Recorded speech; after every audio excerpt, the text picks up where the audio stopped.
Counting రోజు ఎలా ఉండాలి, కౌంటింగ్ కేంద్రం లోపల ఎలా వ్యవహరించాలి అనే అంశాలపై పార్టీ ముఖ్య నేతలు ఏజెంట్లతో టీడీపీ అధినేత చంద్రబాబు వరుస సమావేశాలతో బిజీగా ఉన్నారు.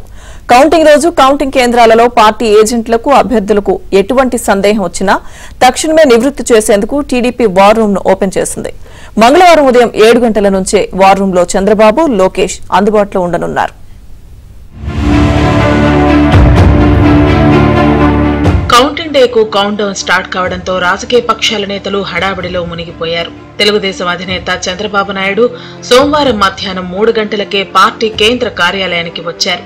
ఆయన పార్టీ నేతలతో కౌంటింగ్ పై సమీక్ష నిర్వహించడమే కాకుండా కౌంటింగ్ రోజు ఏర్పాటు చేసే వార్ రూమ్, అందులో ఉండాల్సిన అంశాలు, అభ్యర్థులు ఏ మొబైల్ నెంబర్లో అందుబాటులో ఉన్నారు, చీఫ్ ఎలక్షన్ ఏజెంట్ల వివరాలు, ఇతర అంశాలపై పార్టీ నేతలను అడిగి సమాచారం తెలుసుకున్నారు. కౌంటింగ్ ఏజెంట్లకు ఇచ్చి పంపాల్సిన మెటీరియల్ తో పాటు చీఫ్ ఎలక్షన్ ఏజెంట్ల దగ్గర అందుబాటులో ఉండాల్సిన పేపర్లపై చంద్రబాబు దిశానిర్దేశం చేశారు.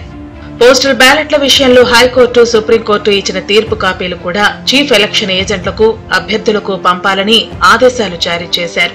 ఇదే సమయంలో రాష్ట్రంలో వివిధ కౌంటింగ్ కేంద్రాల ఏజెంట్ల విషయంలో ఎటువంటి అభ్యంతరాలు ఎదురైనా కూడా వెంటనే వాటిని పరిష్కరించే విధంగా అభ్యర్థులను కూడా చంద్రబాబు తగిన సూచనలు చేశారు. కౌంటింగ్ రోజు ఉదయం నుంచి చంద్రబాబుతో పాటు నారా లోకేష్ కూడా పార్టీ కేంద్ర కార్యాలయంలో అందుబాటులో ఉంటారు.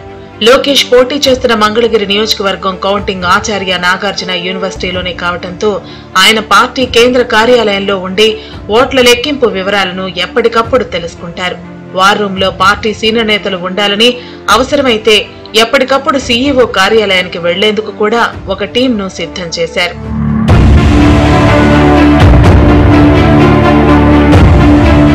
ఇదే సమయంలో జనసేన అధ్యక్షుడు పవన్ కళ్యాణ్ కూడా మంగళగిరి పార్టీ కేంద్ర కార్యాలయానికి చేరుకున్నారు. ఆయన కౌంటింగ్ అంశాలను ఎప్పటికప్పుడు అడిగి తెలుసుకోనున్నారు. ఫ్రెండ్స్ తెలుసుకున్న తర్వాత పవన్ కళ్యాణ్ అవసరమైతే టీడీపీ అధినేత చంద్రబాబు నివాసానికి వెళ్లే అవకాశం ఉన్నట్లు తెలుస్తోంది. ఉదయం నుంచి సాయంత్రం వరకు పార్టీ కేంద్ర కార్యాలయంలోనే నేతలు మకాం వేయనున్నారు. ఎప్పటికప్పుడు కూటమి పక్షాల నేతల మధ్య సమన్వయం ఉండే విధంగా కూడా ఏర్పాట్లు జరుగుతున్నాయి.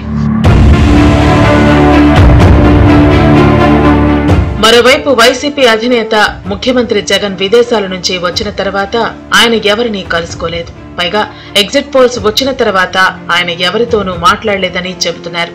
పార్టీ కేంద్ర కార్యాలయానికి జగన్ వచ్చి 5 సంవత్సరాలు దాటిపోయింది. అయితే నేటికి కూడా ఆయన కేంద్ర కార్యాలయానికి వెళ్లకుండా ఇంట్లోనే ఉండి కౌంటింగ్ ను పర్యవేక్షిస్తారని చెబుతున్నారు. వైసీపీ కేంద్ర కార్యాలయంలో పార్టీ ప్రధాన కార్యదర్శి సజ్జల రామకృష్ణారెడ్డి కౌంటింగ్ ను ఎప్పటికప్పుడు పరిశీలించి అధికారులు, పార్టీ నేతలతో మాట్లాడేందుకు తగిన ఏర్పాట్లు చేసుకుంటున్నారు. పీసీసీ అధ్యక్షురాలు షర్మిల కడపలో మకాం వేసి కౌంటింగ్ ప్రక్రియను పరిశీలించనున్నారు.